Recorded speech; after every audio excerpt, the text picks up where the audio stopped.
Gas সিলিন্ডারে জল ঢাললে কি হবে? অল্প সময়ের মধ্যে অনেকগুলো রুটি একসঙ্গে কিভাবে বেলে নিতে পারবে, তবুও আবার একই মাপের। এই ধরনের ছোট ছোট অনেকগুলো কিচেন টিপস অ্যান্ড ট্রিক্স আমি নিয়ে চলে এসেছি। ভিডিওটি খুবই ভালো হতে চলেছে, তাই স্কিপ না করে প্রথম থেকে শেষ পর্যন্ত দেখার অনুরোধ করছি। যদি ভালো লাগে অবশ্যই একটা লাইক করে দিও। আর হ্যাঁ, এখনও পর্যন্ত চ্যানেলটি সাবস্ক্রাইব করে না থাকলে প্লিজ চ্যানেলটি সাবস্ক্রাইব করে পাশে থেকো। আর যদি আগে থেকে সাবস্ক্রাইব করে থাকো তাহলে তোমাদের জন্য রইল অসংখ্য ধন্যবাদ। তো চলো বেশি কথা না বাড়িয়ে পিকে ম্যাজিক ফুড ফ্যাক্টরিতে তোমাদের সকলকে স্বাগত জানিয়ে শুরু করা যাক আজকের প্রথম ট্রিক। এখানে আমি রুটি করার জন্য আটা মেখে নিয়েছি, কিন্তু যতগুলো আটা মেখেছি সবগুলো আমি একসঙ্গে একইবারে উঠিয়ে নিয়েছি হাতে। দেখো কত বড় এবং কত মোটা একটা লেচি করে নিয়েছি। তো এখন হয়তো এত বড় লেচি দেখে তোমরা হয়তো ভাববে যে এত মোটা রুটি আমি কি করব, তাই না? তো চলো এই মোটা রুটি আমি তোমাদের করে দেখাচ্ছি, এবং এটা কি কাজে পরে ব্যবহার করব বা কি কাজে লাগাবো এই রুটিটা, চলো সেটাও দেখতে পাবে। তো প্রথমে রুটিটা আমি একটু মোটা করেই একটু বড় মাপেরই বেলে নিয়েছি, চারিদিক যাতে সমান থাকে রুটির থিকনেসটা। চলো থিকনেসটাও একটু দেখে বুঝে নাও যে কত মোটা হয়েছে। এবার একটা গ্লাসের মাপ করে এইভাবে আমি রুটিগুলো মধ্যে থেকে কেটে নিচ্ছি রুটির। তো দেখো সবগুলোর মাপ কিন্তু একই সমান হয়েছে। এখানে আমি 5টা গ্লাস মাপ করে কেটে নিয়েছি। তো এখানে 5টা আমি রুটি করার মতো যে থালাগুলো তৈরি হয় সেটা আমি পেয়ে গেছি। এবার আমাকে এটা আর নতুন করে কিছু করতে হবে না। 5টা রুটি হবে এবার আমার সম্পূর্ণ সমান মাপের। এইভাবে যদি কেটে নেয় যারা নতুন গৃহিণী, হয়তো রুটি করে ঠিকঠাকভাবে, হয়তো সবটা রুটি একই মাপের করতে পারে না, লেচিগুলো ছোট বড় হয়ে যায়। তো এইভাবে তোমরা সব আটাগুলো একসঙ্গে রেখে একটা বড় মাপের রুটি করে গ্লাস দিয়ে কেটে নিতে পারো। তাহলে কি হবে, সবগুলো রুটি একই সমান মাপের হবে, কোনোটা ছোট বড় বা পাতলা মোটা হবে না। এবার চলো, সময় যদি কম থাকে তাহলে এই রুটিগুলো একসঙ্গে কি করে বেলে নেওয়া যাবে। তো প্রথমে আমি বেলন চাকিতে আটা দিয়ে একটা রুটির যে লেচি আছে সেটা রেখে দিলাম, তার উপরে একটা পলি ব্যাগ দিয়ে আরও একটা লেচি দিয়ে দিলাম, তার উপরে সামান্য আটা ছাড়িয়ে দিয়ে এবার তার উপরে আরও একটা এইভাবে দিয়ে দিলাম পলি ব্যাগ, তার উপরে আবার একটা রেখে দিলাম আটার লেচি, আটা ছড়িয়ে আবার দিয়ে দিলাম এভাবে ক্যারি ব্যাগ। এইভাবে পরপর যতগুলো ক্যারি ব্যাগ আমার কাছে ছিল ততটাই আমি দিলাম। আমার কাছে এখানে 4টা রুটি করার মতো ক্যারি ব্যাগ ছিল, তাই 4টা রুটি আমি একসঙ্গে এইভাবে বেলে নিচ্ছি। আর দেখো প্রতিটা রুটির মাপ কিন্তু সমান হবে। কিছুক্ষণ এইভাবে বেলার পরে দেখবে আমি তোমাদের খুলে দেখাচ্ছি। দেখো বেলা হয়ে গেছে। এবার আমি রুটিগুলো একটা একটা করে খুলে দেখাচ্ছি। সব কটার মাপ হবে একই সমান, আর একেবারে পারফেক্ট রুটি তৈরি হয়েছে। দেখেই বুঝতে পারছো আর কতটা সময় কম লেগেছে। 4টা রুটি বেলতে যেখানে আমাকে সময় অনেক লাগতো, 4বার বেলতে হতো, সেখানে আমি একবারেই 4টা রুটি বেলে নিলাম। সময় কম থাকলে এই ট্রিকটাও তোমরা ব্যবহার করতে পারো। চলে আসছি পরবর্তী ট্রিকে। বাড়িতে যখন আমরা রুম স্প্রে করি, হয়তো হঠাৎ কোনো গেস্ট আসবে বা রুম থেকে কোনো বাজে স্মেল আসছে, তখন এইভাবে রুম স্প্রে করে থাকি। কিন্তু কি হয়, রুম স্প্রে করার পরে যখন জানালা খুলি 5 মিনিটের মধ্যে সমগ্র যে সুগন্ধ থাকে সবগুলো একেবারে উধাও হয়ে যায়, কোথায় যেন আর পাওয়া যায় না। তো এইভাবে ফাঁকা হাওয়াতে রুম স্প্রে না মেরে রুমের মধ্যে যদি কোনো আর্টিফিশিয়াল ফ্লাওয়ার থাকে তার উপরে যদি স্প্রেটা মেরে দিই তাহলে তার স্মেল অনেকক্ষণ পর্যন্ত রুমের মধ্যে থাকবে, জানলা খুললেও জানলা দিয়ে উধাও হয়ে যাবে না।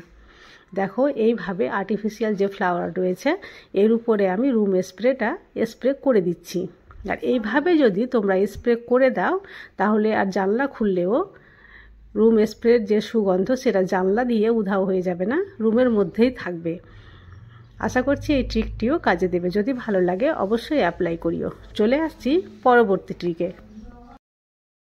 আমি নিয়ে নিয়েছি এখানে একটি বোল, আর সেটাতে দিয়ে দিচ্ছি মেজারমেন্ট কাপের 1 কাপ চাইতে একটু কম ময়দা, আর তারপরে দিয়ে দেব 1 কাপ ভর্তি করে চালের গুঁড়ো। এখানে আমি শুকনো চালের গুঁড়োটা নিয়েছি আর দিয়ে দিচ্ছি স্বাদ মতো লবণ আর পরিমাণ মতো চিনি। তারপরে অল্প অল্প করে গরম জল দিয়ে একটা উস্কারের সাহায্যে ভালোভাবে মাখিয়ে নিচ্ছি। জল সমস্ত একসঙ্গে আমি দেব না, একটু একটু করে জল দেব আর এইভাবে মাখিয়ে নেব। একসঙ্গে জল দিলে এখানে গোটা থেকে যেতে পারে, তাই অল্প অল্প পরিমাণে জল দিয়ে আমি একটা ব্যাটার তৈরি করে নেব। এইভাবে দেখো অল্প অল্প করে জল দিচ্ছি আর একটা ব্যাটার আমি তৈরি করছি। এইভাবে যতক্ষণ না চিনি গলেছে ততক্ষণ পর্যন্ত আমি নাড়িয়েই যাব। চিনি গলে যাওয়ার পরে এটা আমি ছেড়ে দেব প্রায় 10 মিনিটের জন্য রেস্টে। 10 মিনিট পরে ফিরে আসছি। 10 মিনিট পরে ফিরে আসলাম, দেখছি ব্যাটারটা একটু গাঢ় হয়ে গেছে, তাই আরও একটু সামান্য পরিমাণ জল অ্যাড করে দিলাম। এরপরে দেখো এর ঘনত্বটা কেমন হচ্ছে, এই ঘনত্বটাই আমার চাই। আর এটা আমি কি করছি চলো এবার আমি তোমাদের বলে দিই।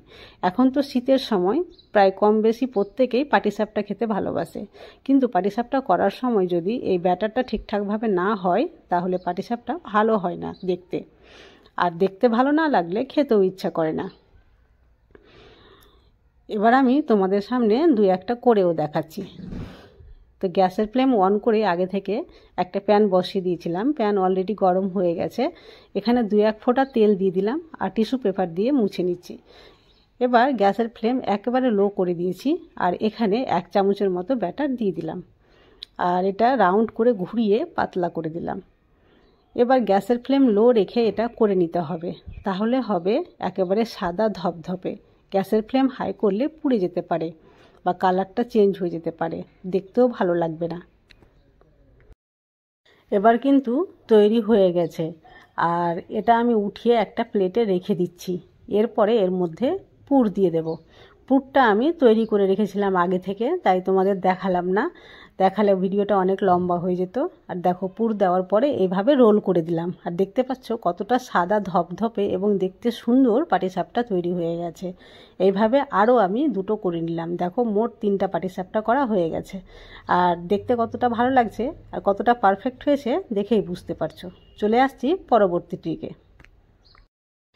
গ্যাস সিলিন্ডারে কতটা গ্যাস আছে অনেক সময় আমরা বুঝতে পারি না, তার জন্য অনেক সময় অসুবিধাতেও পড়ে যায় যে গ্যাসে মানে কখন যে শেষ হয়ে যাবে গ্যাস এটা আর বুঝতে পারি না, তাই হয়তো হুট করে গ্যাস শেষ হয়ে যায়, তখন সমস্যায় পড়ে যায়। সবারই যে 2টো সিলিন্ডার রয়েছে তা নয়, কারো কারো একটাও সিলিন্ডার থাকতে পারে, তাই না? তো একটা সিলিন্ডার থাকলে খুবই সমস্যা হয় যে গ্যাস কত পরিমাণ আছে সেটা জানার জন্য। আজকে আমি এমন একটা ট্রিক নিয়ে এসেছি যে কোনো রকম অসুবিধাই হবে না। এখানে মগে আমি নিয়ে নিয়েছি কিছুটা জল আর তার মধ্যে একটা তাওয়েল ভিজিয়ে নিলাম। তারপরে দেখো সিলিন্ডারে কতটা গ্যাস রয়েছে এটা পরীক্ষা করার জন্য ভিজা তাওয়েল দিয়ে পুরো সিলিন্ডারটা এইভাবে মুছে নিতে হবে, জল দিয়ে পুরো মুছে নিতে হবে যাতে সিলিন্ডারটা সম্পূর্ণ ভিজা ভিজা হয়ে থাকে। আর এইভাবেই ছেড়ে দিতে হবে প্রায় 1 ঘন্টা। 1 ঘন্টা পরে দেখতে পাবে যে যতটা পরিমাণে গ্যাস আছে ততটা পরিমাণ ভিজা অংশ কিন্তু শুকিয়ে যায়নি, আর যতটা গ্যাস নেই আর কি শেষ হয়ে গেছে বা সিলিন্ডার খালি রয়েছে সেই জায়গাটা খুব তাড়াতাড়ি শুকিয়ে যাবে। এই যে এখানে দেখো যেখানে আমি হাত দিচ্ছি সেখানে একটা লম্বা দাগের মতো হয়ে গেছে, তার মানে এই দাগের নিচের দিকের অংশটা সিলিন্ডার ভর্তি গ্যাস রয়েছে আর তার উপরের অংশ থেকে দেখো শুকিয়ে গেছে মুছা অংশটা, তাই উপরে গ্যাস নেই। তো এখনও তাহলে এই নিচের দাগের নিচের অংশ থেকে গ্যাস রয়েছে, নিচের দিকটা এখনও ভেজা রয়েছে। তো এইভাবে তোমরা খুব সহজে পরীক্ষা করে নিতে পারো যে গ্যাস কতটা রয়েছে সিলিন্ডারে, সেই হিসাবে তোমরা নিজেদের কাজ চালাতে পারবে। আজকের ট্রিকগুলো যদি তোমাদের ভালো লেগে থাকে তাহলে বেশি বেশি করে শেয়ার করিও। আজ তাহলে এই পর্যন্তই।